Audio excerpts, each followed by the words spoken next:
What does it take to be successful? Martin Scorsese. How far will one go to achieve power, fame, or fortune? What is a hero? That's my question for most of my pictures. What is a man and what is a hero? These are the questions which fascinated Martin Scorsese ever since growing up on the unforgiving streets of Little Italy, witnessing the struggles of everyday life.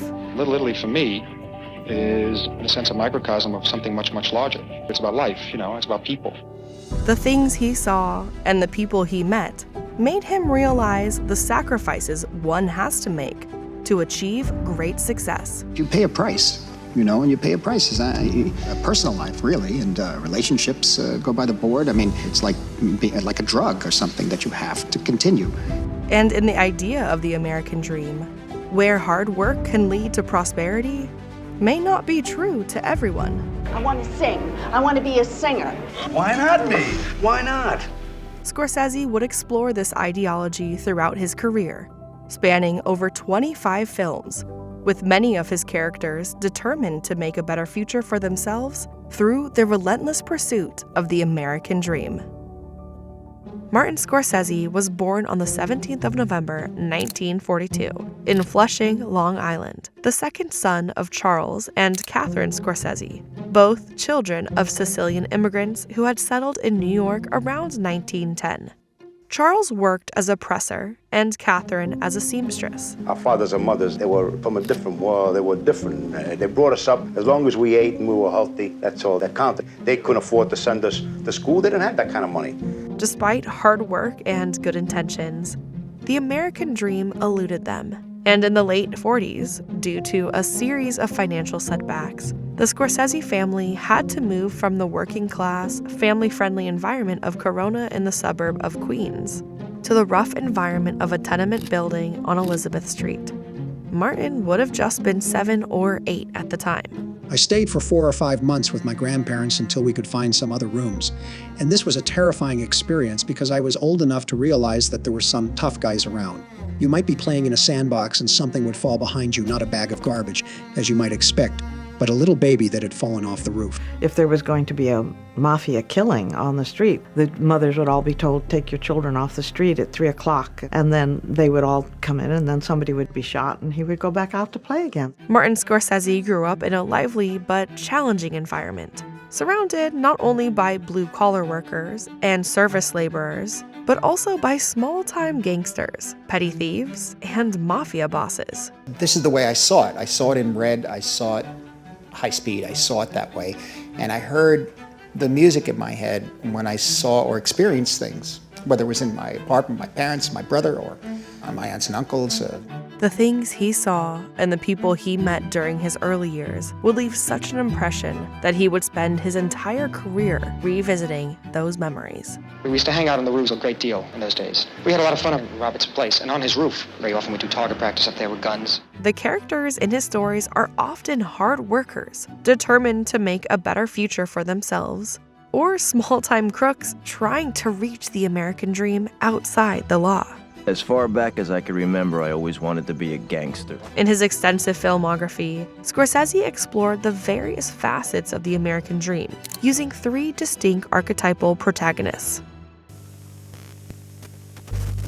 Scorsese's family typifies what the American dream really means for the vast majority of workers. He says, please, take me to America with you.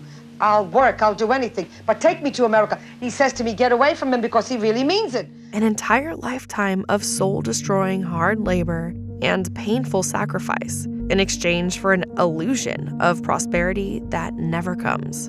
We can see the materialization of the sentiment in Taxi Driver, as a disillusioned Travis Bickle returns from Vietnam to a broken world of unfulfilled promises.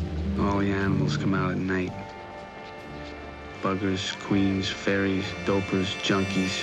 Bickle's vision is one that reflects the discontent of an era marred by high unemployment, rampant crime, and a generalized sentiment of hopelessness. He's a solitary individual, incapable of adapting to his surroundings, let down by his government and by society at large, the living embodiment of the disintegration of the American dream. I just identified with him. We understood how he felt. ostracized from mainstream society. Maybe for me, in my own personal life, being an outsider. He's an outsider, a loner, a loser to a certain extent. You may think that the pain you are going through is terribly unique, but it isn't. Hundreds of thousands of other young men out there know exactly what that pain is. And one of the beauties of recognizing it is you realize you are not alone. I felt that when he made that phone call, it was so painful. We shouldn't witness it. So the camera should track away, but not pan away. It should move completely to a hallway. And in the hallway, you think somebody's coming, but nobody's going to come. Nothing's going to happen. We're all alone. Throughout Scorsese's filmography, we've seen various iterations of this type of jaded persona. Alice is left to take care of her son with no job opportunities, no skills. The only thing she really has is a dream, the illusion of one day becoming a singer.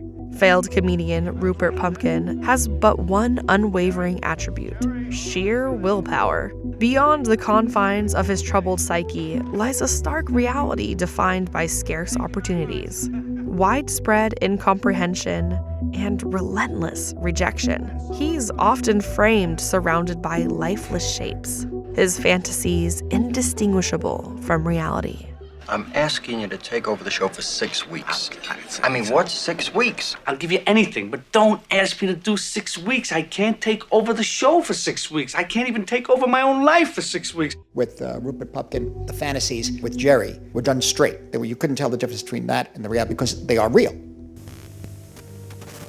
Scorsese also likes to depict characters that draw a direct line to his upbringing in Little Italy, where he grew up surrounded by disenfranchised individuals resolved to achieve the American dream outside of the law. Mean Streets dealt with the American dream, according to which everybody thinks they can get rich quick. And if they can't do it by legal means, then they'll do it by illegal ones. Scorsese's filmography abounds with characters who turn to a life of crime, not out of inherent malevolence or a particular thirst for violence, but because in their ruthless environment devoid of opportunity, crime ironically represents the most fair and compelling path to achieve the American dream. There's something about the underworld has more to do with a kind of a working class or lower working class existence from where I come from. From early works like It's Not Just You, Murray, Who's That Knocking at My Door, and Mean Streets, Scorsese has created characters who, despite committing despicable and unforgivable acts, resonate with the audience through shared concerns and aspirations. I find these characters fascinating.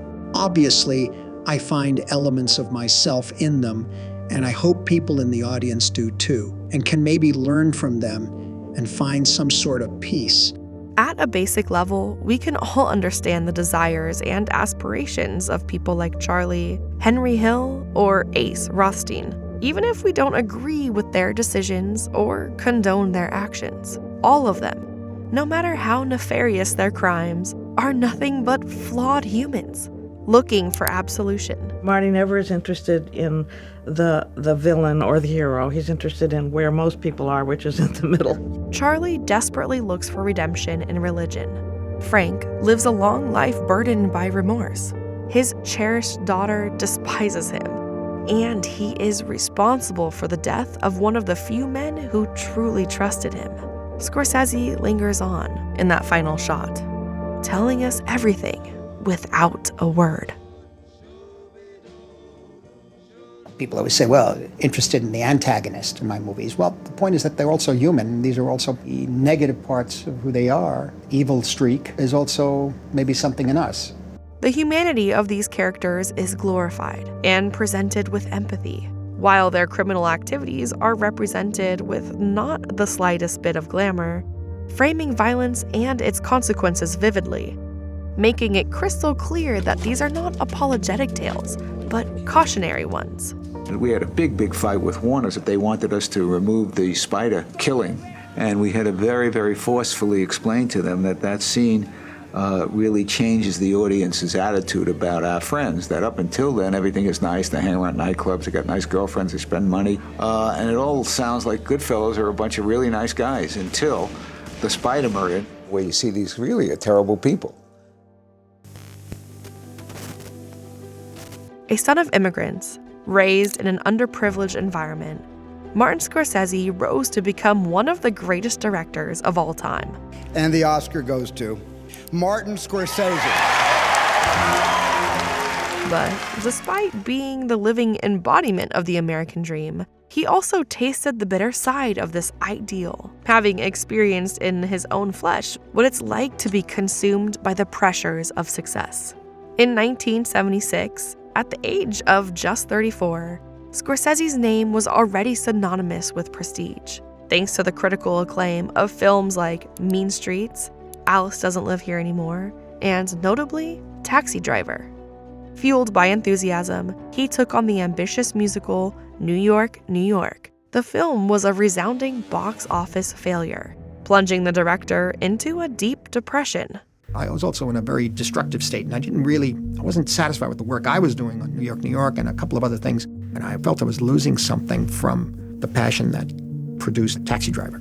And I certainly was losing connection with the passion that produced Mean Streets. And that was my concern, my fear. Could I ever feel strongly about something again? And it went back and forth. It reached a point where, I think it was September of '78, I was hospitalized. It was during that challenging period that he embarked on Raging Bull, a project De Niro had been urging him to join for the last 3 years. Scorsese was very doubtful about making the film in the first place. I think he went through a very bad time personally, with a breakup of a marriage, and the disaster that his life was in persuaded him that the disaster of Jake LaMotta's life was actually worth filming.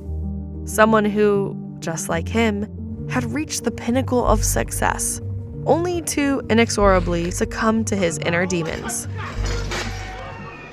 The Aviator captures spectacularly the glory days of Howard Hughes, one of the most powerful and enigmatic men of his time, delving into his severe obsessive-compulsive disorder, which led him in the latter part of his life to seclude himself in his mansion and abuse a range of drugs and medications.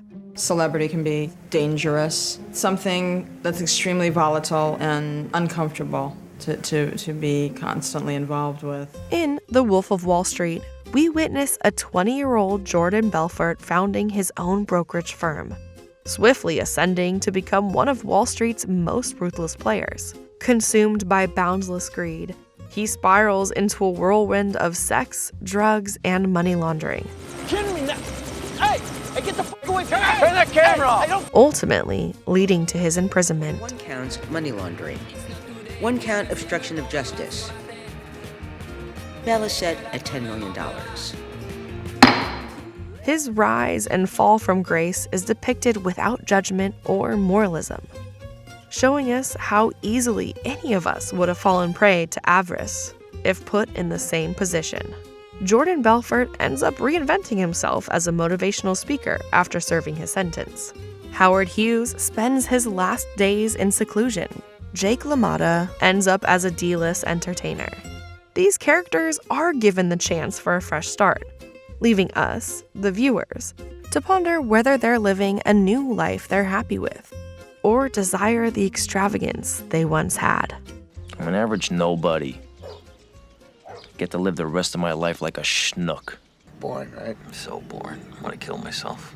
Whether it's individuals who never achieve their aspirations, those who resort to criminal means to realize them, or those who crumble when they reach the top. In a Scorsese film, characters often find themselves facing a disheartening future. They relentlessly pursue dreams that either slip through their fingers or reveal themselves hollow once achieved.